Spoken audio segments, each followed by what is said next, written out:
Bom dia, querido irmão, querida irmã, você que nos acompanha nesse momento pelas ondas da Rádio Comunidade FM, pela web rádio Nossa Mãe de Birité, bem como pelas nossas redes sociais, o YouTube da Paróquia de Nossa das Mercês, pelo nosso Spotify. Sou o Padre Frei Inácio José, pároco da Paróquia de Nossa Senhora das Mercês, Arquidiocese de Belo Horizonte. Seja bem-vindo a esse nosso programa, O Pão da Palavra, no qual nós meditamos a Palavra de Deus proclamada neste domingo. Nós vamos ter o texto de Isaías, capítulo 45, versículo 1, 4 a 6, Salmo 95, primeira carta aos Tessalonicenses, capítulo 1, versículo 1 a 5, Mateus, capítulo 22, versículo 15 a 21. Nesse 29º domingo do tempo comum, a liturgia da palavra nos apresenta um Deus infinitamente grandioso, que nos ama com a mesma magnitude e por isso tem misericórdia de nós, trazendo-nos de volta para junto dele quando desviamos do seu caminho. Quando sofremos, ele se compadece de nós e faz tudo para aliviar as nossas dores e qualquer outro tipo de sofrimento, inclusive o sofrimento causado pelas formas de servidão a que nos sujeitamos por causa das vezes que colocamos outras coisas em seu lugar. Assim, a liturgia de hoje nos ensina a fazer discernimentos entre as coisas de Deus e as que não são de Deus, a dar a Deus o que lhe é de direito e a devolver a César o que é de César. Disso depende a nossa vida e a nossa felicidade. A primeira leitura é do livro do profeta Isaías, que narra sobre a mão poderosa de Deus libertando o povo do exílio da Babilônia, trazendo-o de volta através do decreto de Ciro, rei da Pérsia. Ciro não fazia parte do povo hebreu, ele era pagão. Podemos nos perguntar, mas por que um rei pagão foi ungido por Deus para essa missão? A unção era dada apenas aos sacerdotes, reis e profetas do povo eleito. Ciro, mesmo sendo estrangeiro, é agraciado por Deus com essa unção. Ciro não conhecia Deus, mas foi instrumento dele para resgatar o povo e devolvê-lo à sua terra. Assim, vemos quanto Deus é surpreendente em suas ações. De onde menos se espera vem a libertação e a salvação. Quando tudo parece perdido e sem esperança, surge a esperança dos lugares e das pessoas mais inusitadas. Assim, Ciro foi tomado pela mão e ungido e conduzido para libertar o povo hebreu, dobrando o orgulho dos reis, abrindo portas para que por ela entrasse o povo de Deus. Deus o chamou pelo nome e o preparou, embora ele, Ciro, não o conhecesse. Às vezes, pessoas que nem são religiosas, que não frequentam a igreja, tomam atitudes de amor e comprometimento com a vida do semelhante que nos surpreendem. Por outro lado, vemos também pessoas que se dizem tão religiosas e fiéis aos preceitos da igreja, que comungam, mas que não praticam nenhum ato de caridade e de serviço gratuito aos irmãos. Essa é uma situação que nos leva a refletir sobre a primeira leitura. Encontramos nela a surpreendente ação de Deus através de Ciro, rei da Pérsia. Ele foi ungido para devolver a Deus o que é de Deus, o povo, as pessoas criadas à sua imagem e semelhança. Entendemos aqui o significado da expressão que encerra magistralmente o Evangelho de hoje. Dai, pois, a César o que é de César e a Deus o que é de Deus. Neste Evangelho, Jesus está diante de uma armadilha. Os fariseus fizeram um plano para apanhá-lo e para isso usaram toda a artimanha e astúcia dos hipócritas.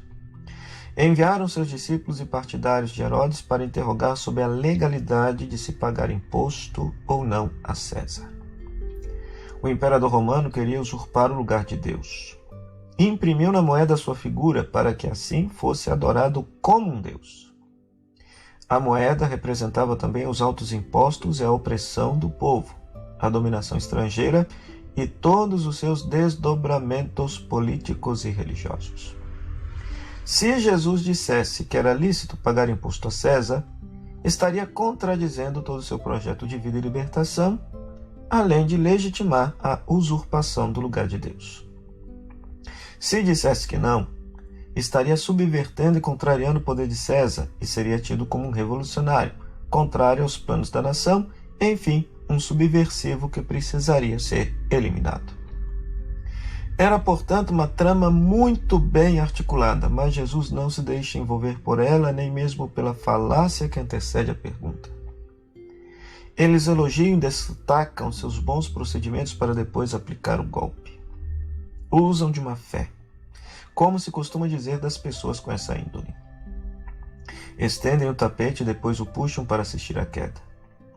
Assim fazem os mal intencionados e perversos, e Jesus percebe a intenção deles. Por isso pergunta diretamente, depois de chamá-los de hipócritas: por que me preparais uma armadilha? Em seguida, Jesus pede que mostre a moeda que tinham consigo. Ao ver a moeda, Jesus não responde se é lícito ou não pagar impostos a César, mas faz uma pergunta: de quem é a figura e a inscrição dessa moeda? A resposta deles o condena: de César.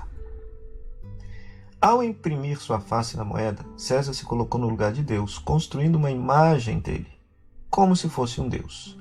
Diante disso, temos a célebre frase: dai, pois, a César o que é de César, e a Deus o que é de Deus. Podemos perguntar: o que é de Deus e o que é de César? Como podemos discernir o que é de Deus e o que não é de Deus? As leituras de hoje nos ajudam a responder. De Deus é o ser humano, criado à sua imagem e semelhança, como vimos na primeira leitura. De Deus são os procedimentos justos de amor, de honestidade, de integridade, de compromisso com o próximo, enfim, tudo que gera vida e a defende. De César são os poderes deste mundo que não servem, mas oprimem, a arrogância, a prepotência, a hipocrisia, a falta de solidariedade e de compromisso com a vida das pessoas. Essas coisas precisam ser banidas, devolvidas, porque uma pessoa de Deus não pode guardar no seu coração tais sentimentos e procedimentos.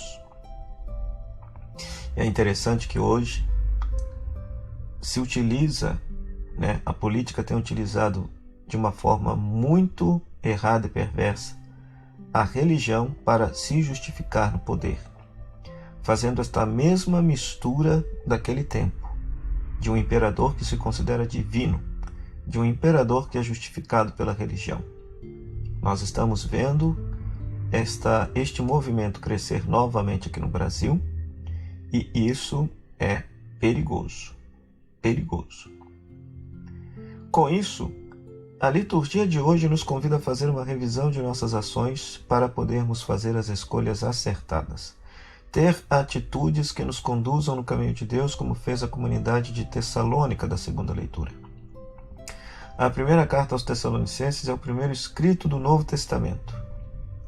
No trecho de hoje encontramos um relato cheio de esperança de Paulo por ver essa comunidade trilhando os caminhos de Deus, vivendo as virtudes da fé, da esperança e da caridade.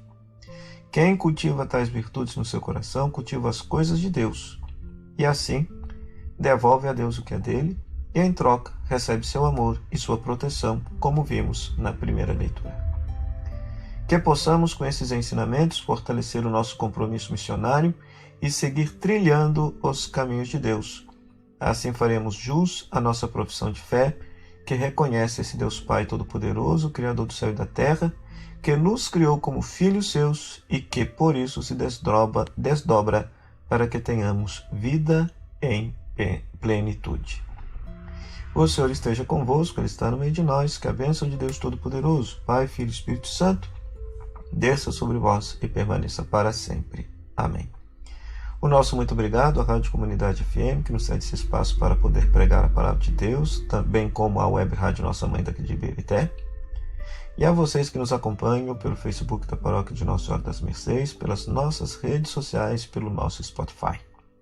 Que Deus abençoe a todos, tenham um bom domingo e uma boa semana, e até o próximo programa, o Pão da Palavra, se Deus quiser. Tchau, tchau.